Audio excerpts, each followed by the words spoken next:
Hi there, and welcome to the latest edition of the Gersnet Weekly Podcast, the independent Rangers podcast, which is brought to you by fans for fans, and where the content is absolutely free. Excuse me, I still have this throat thing. It's been with me a number of weeks now.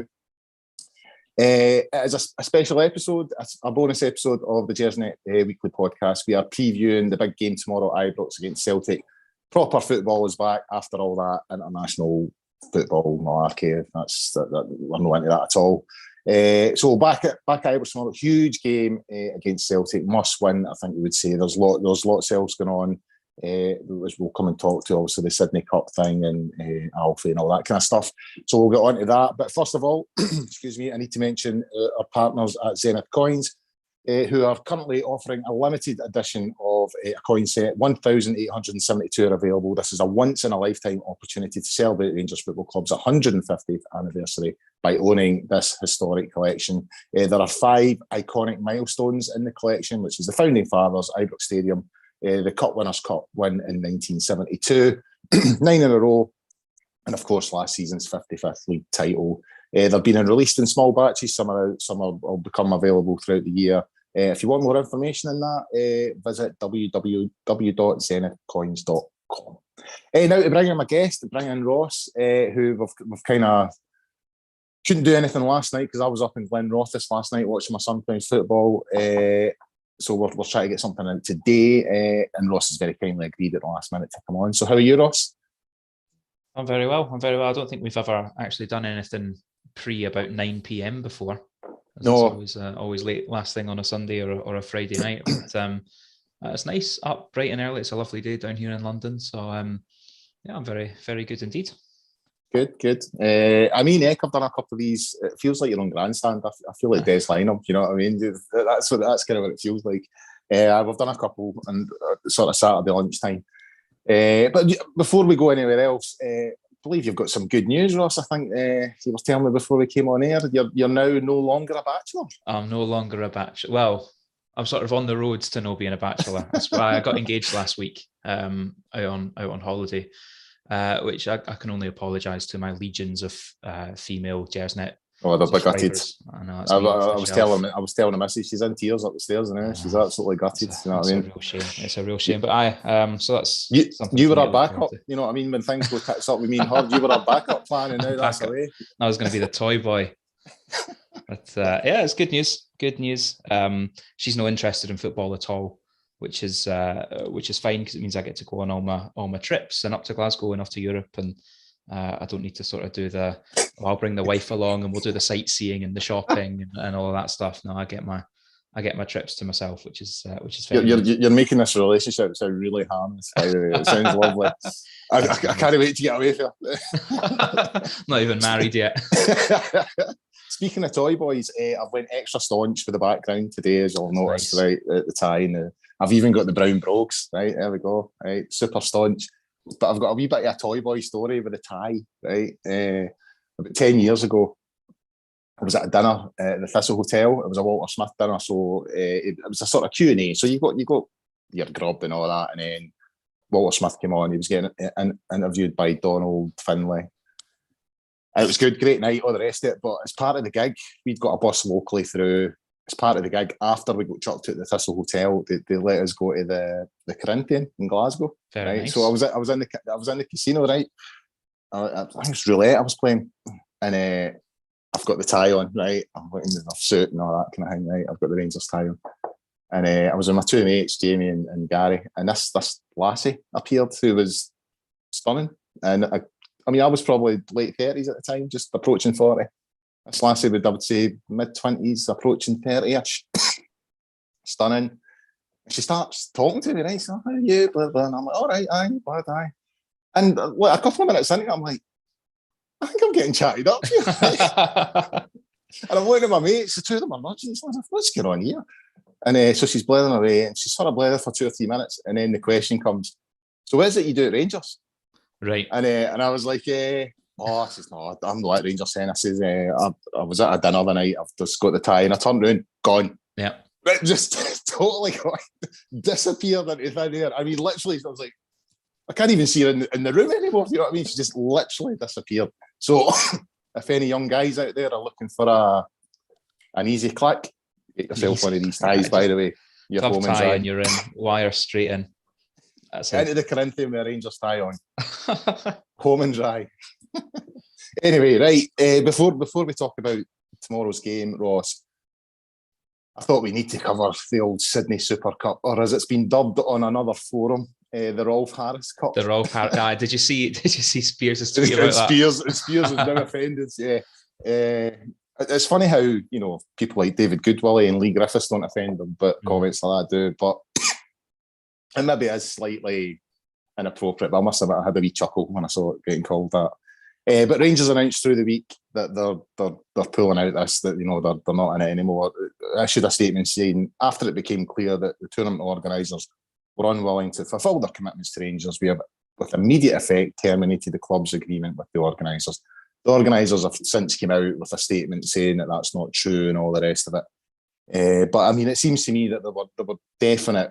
I mean, I think the club have got this wrong anyway. I don't think they should have got into bed with them across the road on this at all. However, if you want to look at it from just a sort of business perspective, I think the club really did feel put out by the announcement, how it was timed, how Celtic came out first and what that coincided with on the day. And also it being dubbed as Angie's homecoming, and we just seem to be the sort of, the supporting act, shall we say. So, I mean, take that out of the equation. I'm glad the club are no longer involved. But when you add that, you just think, no, we shouldn't have been anywhere near this thing. Yeah, of course. Look, I don't know any more than anyone else about the internal workings of how this has all happened, but you have to suspect that everyone at the club has realised this was a huge mistake, a catastrophic mistake. They should never have done it, and they wouldn't do it again.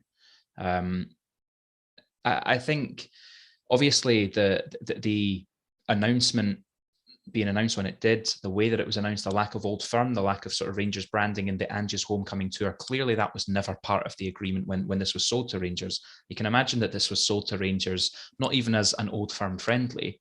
This would have been sold to Rangers as, let's get you and Celtic to play in the Sydney Super Cup. And they'll have been, stupid and naive and signed up to that and not really, I suppose, grasped what that meant to the fans. But you put that to one side, everything in that Rangers statement is saying, they breached our brand guidelines. They announced it prematurely. They've also not paid the first tranche of payments when it was due. Right. So there you go. That's clearly enough reasons to show that the organisers have breached the contract and that you have the legal right to get out of it. But I suspect that that's the formal official reasoning that Rangers have to give to back out of this. I suspect that from, say the Sydney Super Cup was announced at 11 a.m. I suspect that from 11:02 a.m. Rangers were looking for a way to get out of this as soon as they realised the backlash, right?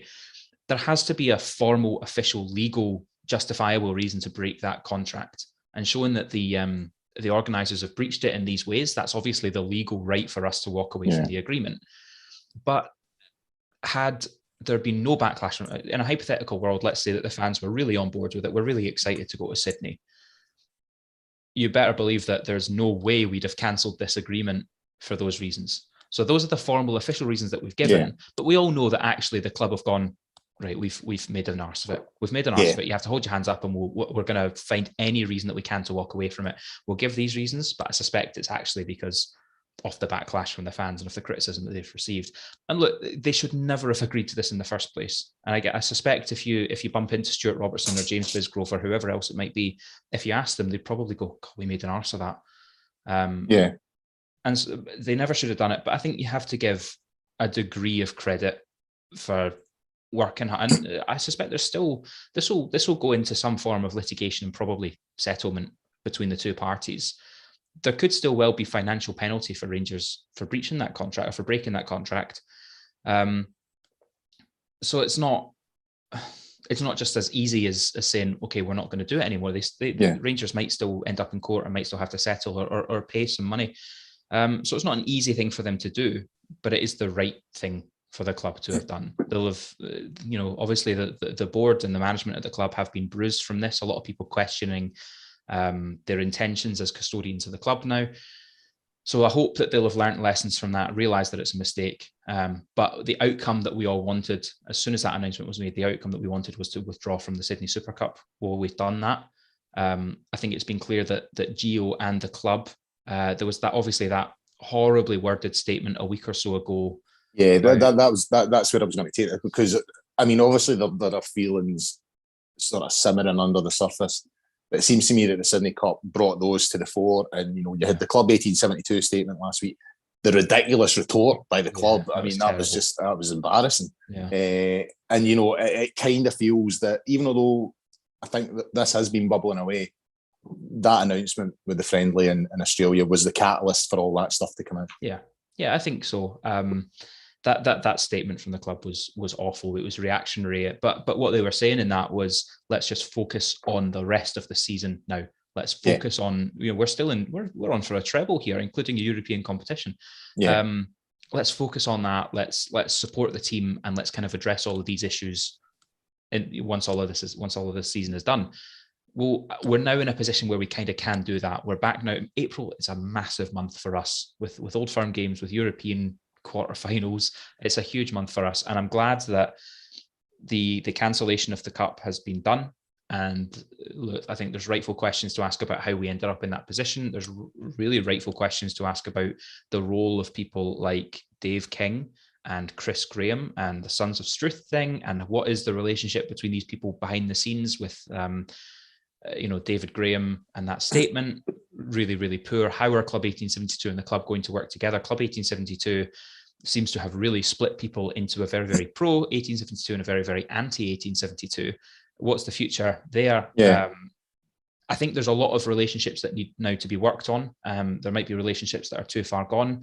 Dave King is constantly simmering away somewhere. Yeah, just chipping away in the background. And I don't think it's helpful. It's not helpful at all. I mean, sorry, I could really go on about this, but he popped up last week or 2 weeks ago saying, I'll pay the fine or whatever it is. But this is the guy who couldn't invest more money into Rangers because he couldn't get his money out of South Africa.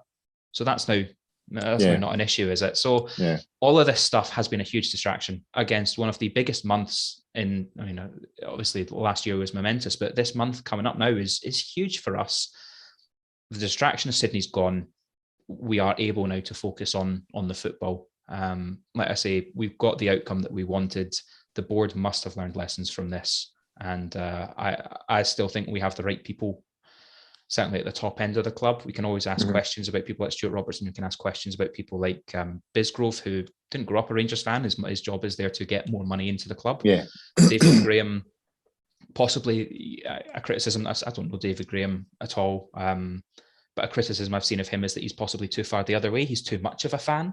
And that could lead to things like the statement the other day, in that it's a bit reactionary and it's a bit emotional. So there's rightful questions to be asked there. But for now, it's such a crunch time in an important season with the promises of Champions League next season. It's time to focus on the football. Yeah, I mean, it is. I mean, I think we mentioned this last week in the show. Like, this is only the third time in my Rangers supporting life where I've had an April like this. So 92, 93, it was very much like this. We were fighting on all fronts. Obviously 2007 and 08, when we got to the Europa League final, it was the same. So I mean, that's kind of what I'm telling Connor now, my son. I'm saying, look, these. I mean, we might end up with nothing. Excuse me, but to get to this stage of the season, and you've got so many huge games, it means you're on the right path and you're in for a momentous month. So you should sort of enjoy it, and to have that sort of negative stuff going on in the background it isn't great, to be honest with you. But hopefully, everyone will down tools now in terms of the sniping and focus on the football, and then we can deal with the other stuff at the end of the season. On to tomorrow's game, Ross. Big news yesterday. I think we all knew it was coming. There were sort of photos leaked online and all the rest of it. Morelos appearing at Glasgow Airport and crutches and all the rest of it.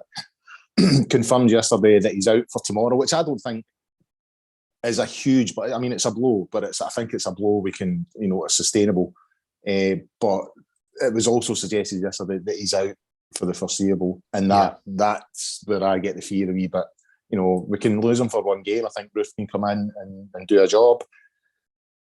But longer term, I've got concerns about how robust Ruth is. He seems to be 4 games in, and then he'll pick up a wee strain, and then he's out for 3. And we need someone who's more robust than that. I think Ruth is arguably the more efficient striker. I think his goals per game ratio is better, but it's just getting him on the park that's the issue. So how did you feel? I mean, obviously a bit of a blow, but could this sort of scupper this April? You know, it's the biggest month of the season, and our sort of talisman looks like he's going to be out for most of it, if not all of it. And he's had a good season as well, Morelos. He's I think he's had a really good season. It does scupper us a little bit, or more than a little bit. He's our key goal scoring threat, and actually the most impressive thing about Morelos in his 5 years that he's been here now, 4 or 5 years, he's been so consistently free of injury. He's been missing a few times for suspension and disciplinary issues and the like, but injuries haven't really troubled him too badly. So it's a bit of a shock. Someone said something to me yesterday, which was that he's out for the foreseeable future. That could mean the rest of this season, because we're in April now. If he's missing 6 weeks, then that's it. That's pretty much it. Yeah, and that could mean we might have seen the last of Alfredo. With his contract situation, we might look to get rid of him this summer, depending on what happens with the Champions League. So that I think that's maybe a bit extreme and a bit of a reaction, but it's possible. It's possible we'll never see him play for Rangers again if we move him on in the summer and he doesn't make it back before then. I think it does impact us, particularly in Europe. We know that Morelos loves the Europa League. We know that he sees that as his shop window. He has been formidable this year again in the Europa League, and I think that it does hamper our chances there. Am I right in saying he's the third highest goal scorer in the Europa League / UEFA Cup in history of that competition? So to have him missing for the quarterfinals, potentially the semi, and even the final is really, really disappointing. But Morelos, he scores goals in all competitions, and as we approach the split now, it's really, really disappointing. I hear what you're saying about Roof. I agree. He's not had he's probably our most efficient striker now that Defoe's gone.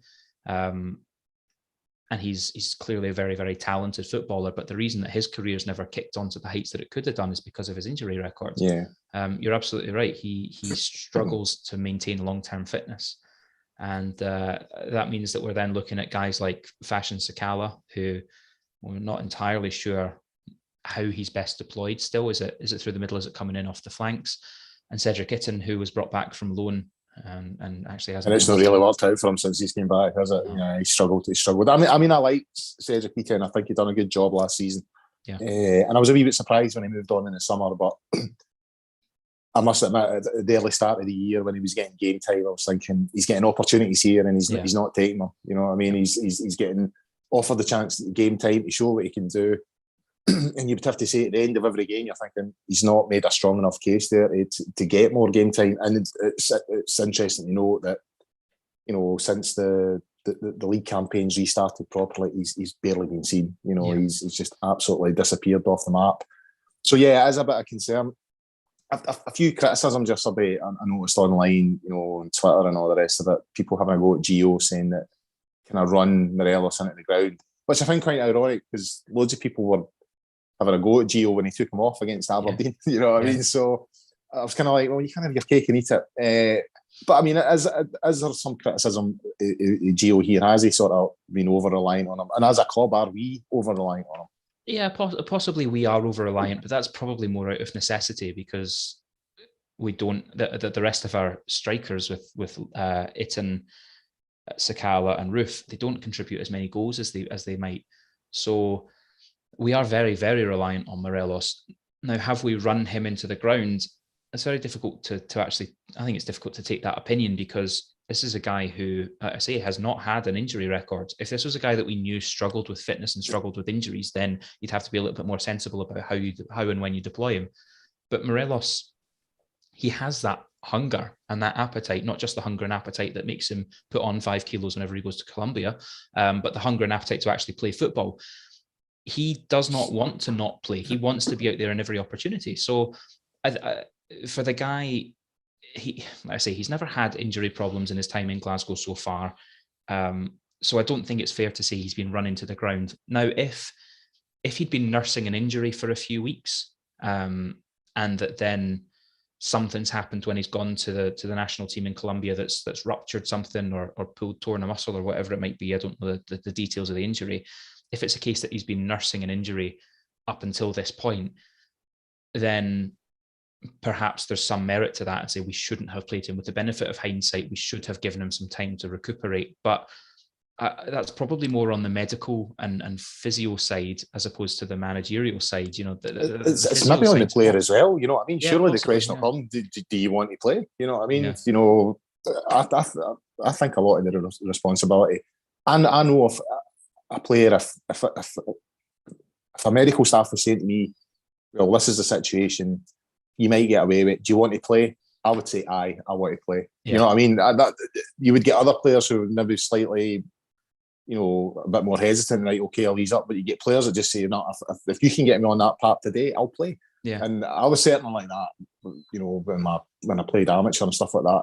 If I could play, I would play. You know, if you gave me the, you know, strapped up, stitches, whatever, just get me on the park. And I think Morelos is like that because you see his face every time he comes off, anytime he's subbed. You know what I mean? It looks like a Wayne that's had his body sweetie stolen off him, you know what I mean? So I just think he is that type of player. But I don't know. I mean, I do think as a club, we are a wee bit over-reliant on him. I don't think the goals are getting spread enough through the team at times. I mean, I think, you know, when you think Morelos, Tavernier, they're probably our two top goal scorers. You know, outside those two, you're kind of thinking, well, who else is chipping in the goals here and there? So, yeah, I do think we're over-reliant on Morelos and a couple of others for goals. But I don't know if I can criticise Gio for this because I don't think he'd have just said, right, you're playing. I think there would have been, as you said, some consultation with the physios and the medical team and the player. You know, do you think you can do this? You want to do it? So aye, it's a shame. It's a bit of a dull, and especially I'm with you. The first thought that crossed my mind when the news broke yesterday was, oh, Europe. I don't think that semi-final place looks dodgy all of a sudden. Yeah. Because with Morelos in the team, he just bullies defences, you know what I mean? And he links the play up so well. He's such a focal point, and it kind of feels that we'll have to tinker with the system a wee bit to suit Ruth. But that was my first thought yesterday, the semi-final, because that's something I really want. I'm desperate to get to a semi-final in Europe again. So, yeah, not so good. The press conference yesterday, before I go into that, in terms of how we deal with Morelos, Ross, and I mean, obviously Ruth's going to come in. You've mentioned Sakala, but one name that's striking me at the moment in terms of maybe needs to start stepping up for goals is Ryan Kent. Mm-hmm. You know, you're looking at one or two others and thinking, you know what, we've lost our main talisman and we don't know when we're going to get him back. The onus is now in you to start producing more goals. I think Ryan Kent's only scored 3 league goals this season, 2 or 3. Yeah, 3. You know, and for a forward player, I think that's fairly disappointing. You know, I mean, I think you're looking for more. I'm not saying he's having a bad season in terms of his overall play, but in terms of, you know, numbers, and especially in the goal front, I think it's poor. Yeah. And I think this is his opportunity now to start stepping up. I think so. I mean, he's mentioned it in quite a few interviews recently, hasn't he, Kent, that he's been struggling to get that goal and he's found it frustrating. Yeah. He got the goal against Belgrade, obviously, and that clearly meant a lot to him. But you're right, 3 goals from Kent isn't enough. There's others I think you can point the finger at as well. I think that Joe Aribo started this season really, really well, but has maybe fallen away in the second half. So I'd like to see a little bit more from him. Amad Diallo, I think, is an interesting one as well. You know, brought in wonder kid, so much potential, and hasn't really shown it yet. Okay, well, here's an opportunity for you to be the main man in this title run-in and make yourself a bit of a hero. But look, there's options. Even, I mean, loath as I am to say it, Scott Arfield is a goal threat. He arrives late into the box, as everyone likes to say. It's so slow that he couldn't get there on time. But he arrives late into the box and he gets the cut back and he scores the goal. So there are goal scorers. I think actually Glenn Kamara is an interesting one as well, because Glenn Kamara under Steven Gerrard looked like a man who was afraid to score a goal. But Gio deploys him a little bit further forward and he's chipped in with, I think, 3 goals since Gio has arrived. So it shouldn't be the end of the world. And with players like Kamar Roof and Fashion Sakala, with Amad Diallo and Ryan Kent, with Joe Aribo, with Scott Arfield, we should be able to score goals.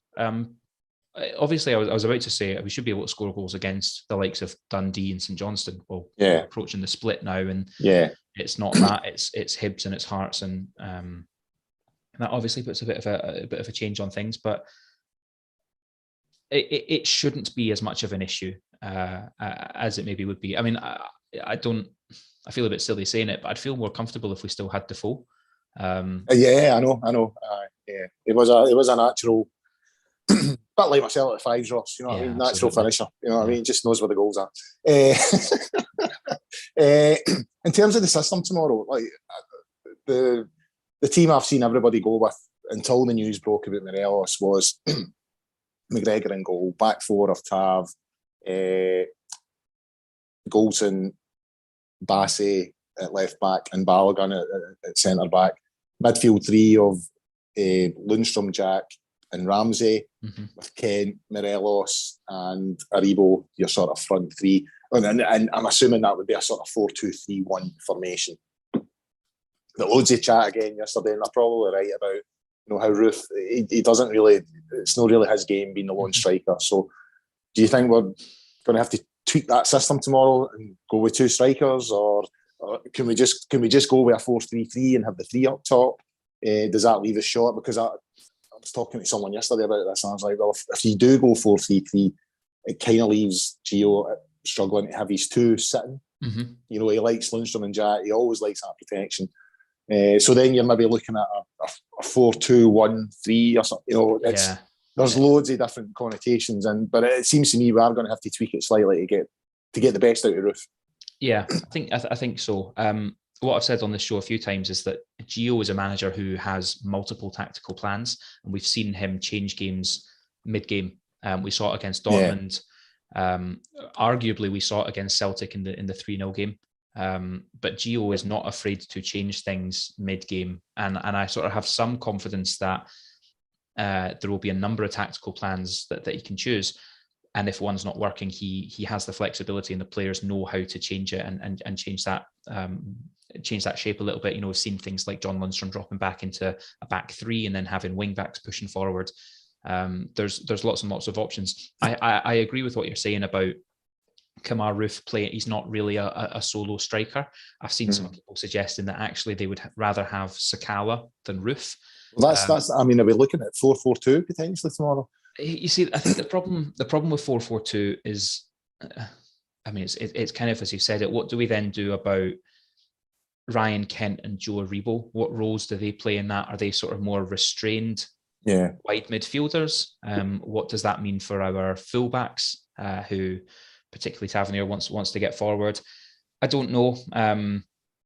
I think it's a really, really difficult one. I would be inclined to start the game simply by putting Roof where Morelos would have been, and see for the first 15-20 minutes how we got on with that. How it goes. Right. I think that the mistake that we made at Parkhead was we were far too defensive, sat too deep. I still believe that a defence made up of guys like Anthony Ralston and Stephen Welsh and Cameron Carter-Vickers, it's not something to be afraid of. And we don't give them respect. That's part of the reason that I think Fashion Sakala might not be a bad idea tomorrow, is he's at least willing to run at players.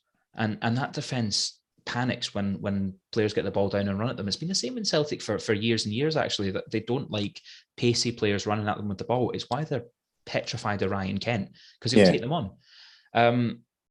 Same with Joe Aribo. Joe Aribo will have the skill to take them on and keep the ball under close control. So I would start it at kind of as you mentioned there a moment ago, but with Roof just where Morelos would have been. And I think you then need to rely a lot on Ryan Kent and Joe Aribo getting forward and cutting inside, rather than maybe the hold-up play that Morelos would have brought. But like I say, I think Gio will have a number of plans and will be very, very willing to be flexible and tinker the game as we go through the match to get the desired outcome. On the sort of contrasting styles of the managers, I think you make an interesting point there, because Gio does, a lot of in-game management. He changes the system quite a lot. If things aren't working, he's prepared to do it. He does remind me of Advocat a wee bit in that respect. I remember seeing Advocat making a sub after 20 minutes in one game. I think he took Kanchelskis off at Ibrox once after like 20 minutes. And he obviously took Rixon off at that game at Celtic Park when things were going so badly wrong. And I get the same sort of impression for Gio. He's always analysing the game, thinking this is working, that's not working, and changes it in game. Whereas with Postecoglou, I get the sense it's a bit like Warburton. It's plan A, just do plan A better.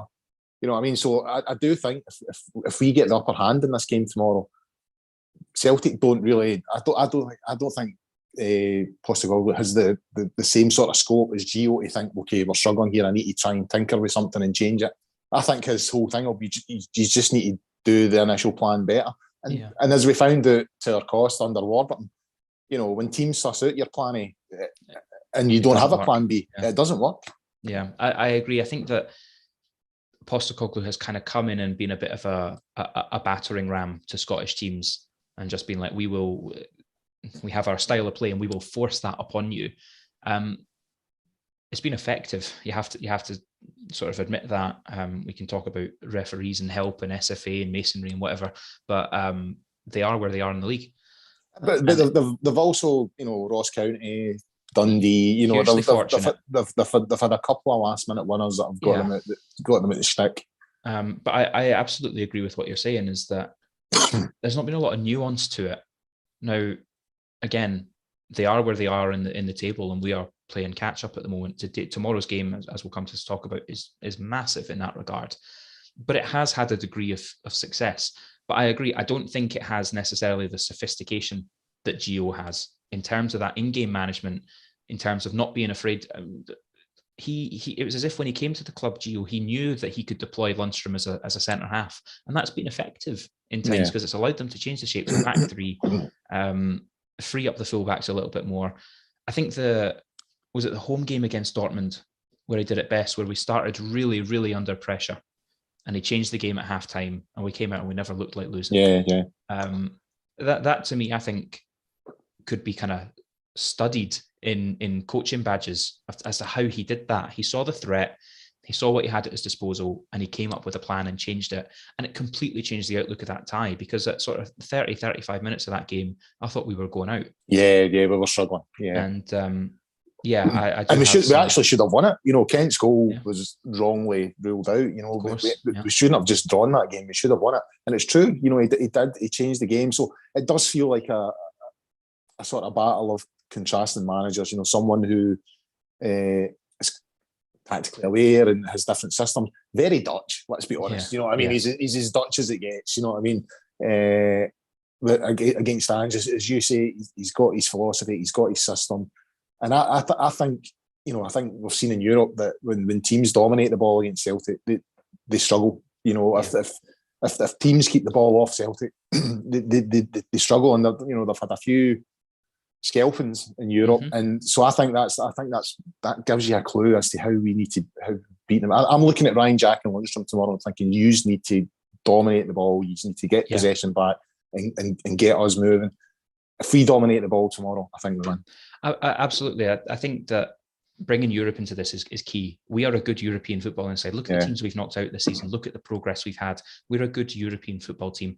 Now, it doesn't always work against SPFL sides, but let's look at how Celtic have been humiliated and humbled in Europe again, out of 3 competitions in one season. I think that's a new record.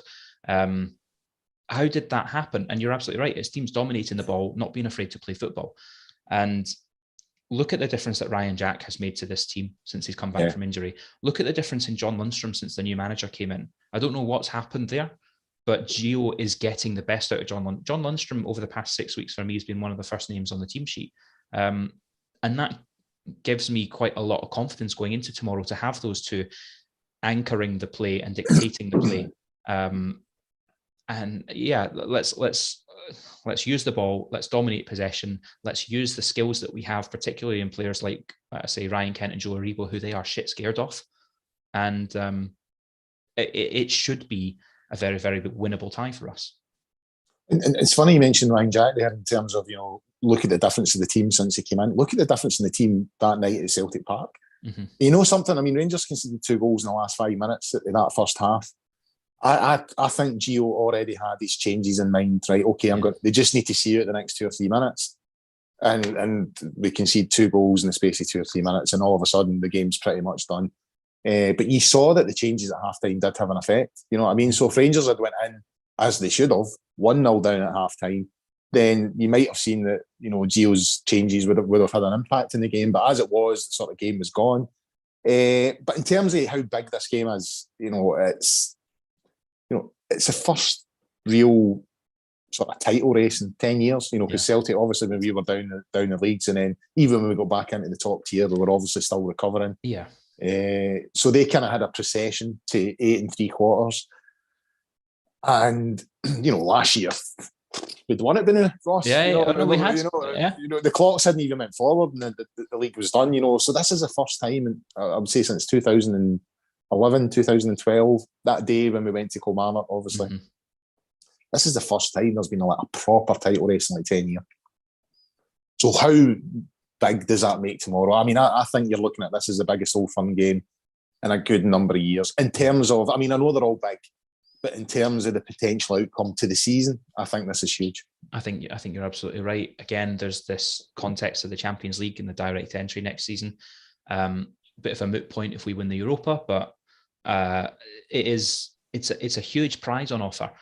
And you're right, we haven't had a title run a title race since 2011. It's a massive, massive game. It's bigger than the 2016 semi-final in the Scottish Cup against them. It's on the pitch and off the pitch, because, I don't think any of us actually expected Celtic to be where they are this season. Obviously, there was a big rebuilding job that needed to happen. We've not kind of shown the same excellence and relentlessness that we showed last season. So whether it's due to Celtic's improvement or Rangers not hitting the same standards as last year, we didn't expect them to be where they are. So it's actually a little disappointing that we're in this position, because you look at, like you say, us winning the league unbeaten last season and having it wrapped up in March. We should have had this way. Obviously, it was always going to be a bit closer, but this should have still really been our season. Yeah. It still can be. This is the thing. There's a lot of, again, what the Scottish media are like, and when the Daily Record will do their predictions, 6 out of 7 of them will have Celtic winning by 2 goals, and maybe one person will think it'll be a draw. That's fine, but that's the way it always is. It's a huge game tomorrow, and it really does shape the momentum going into the split. I say it all the time, momentum's huge in football. The international break has been an opportunity to break Celtic's momentum. Like you say, over the last cycle of fixtures, I think they've been getting fortunate. I think that since they beat us at Parkhead, there have been a lot of last-minute winners. There have been a lot of dodgy refereeing decisions. They've been racking up the results, but they've not necessarily had the performances. The international break comes along and breaks all of that momentum and gives us a chance to set the tone for the last portion of the season. Yeah. So it's really, really critical now. It's also critical for us to show that we can go and get big, important, difficult results without Morelos, and kind of set that momentum within our own camp to say we are banding together for another 7 or 8 fixtures, and that's all we need to do. It's huge, and I think that we are I think both sides of the Old Firm right now are probably fairly nervous. I'm certainly fairly nervous. I think that on paper we have a really, really good chance. Obviously at home, Gio's spoken about the impact that the fans will have. We've put the Sydney Cup to one side, which I think is really, really encouraging. So we have a lot of reasons to be optimistic, but it's a really, really important game. Yeah. And finally, last point, in terms of motivation, did we get a wee insight with Ryan Jack commenting on the comments coming from their camp about them being better than us in every department, all that kind of thing? Does that give, it's the old Archie Notch thing, isn't it? Sticking the newspaper clippings up in the dressing room wall and getting the motivation that way. Yeah. After that result at Celtic Park, we have a point to prove tomorrow. Yeah. I don't think I'd really ever heard of this guy, Giacomakis. I've just Googled him here. He's played 19 times this season. So he's hardly, a world beater. Do you remember last season when John Kennedy said Celtic are still actually the best side in Scotland? Yeah. And we were 20 points clear at the time. And Borna Barisic actually laughed at him in a press conference. it does have an effect. I mean, it's an absolutely ridiculous thing to say. Yeah.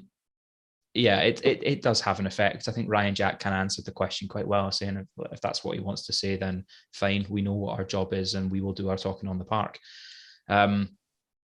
Whether it'll be stuck up on the dressing room wall, we're probably a little bit more 21st century now. It might have been emailed to them already. I don't know, but we're in the WhatsApp chat. Yeah, but there will also be things like, there's plenty of little motivating factors here. You boys wanted to play Champions League football this season and you let yourselves down. We'll go out and win tomorrow and get one hand on securing that for next season, because if we win the league, we're there. There's things like, remember how you felt at 45 minutes at Parkhead a couple of months ago. Do not repeat that. Remember how good it felt to win 55? Go out and get back-to-back titles for this club. There's so many little motivating factors that this Giakoumakis nonsense is another one. And I think that I'd probably put my money on Lundstrom to get a yellow card for a Giakoumakis tackle tomorrow, but someone will let him know that we're there.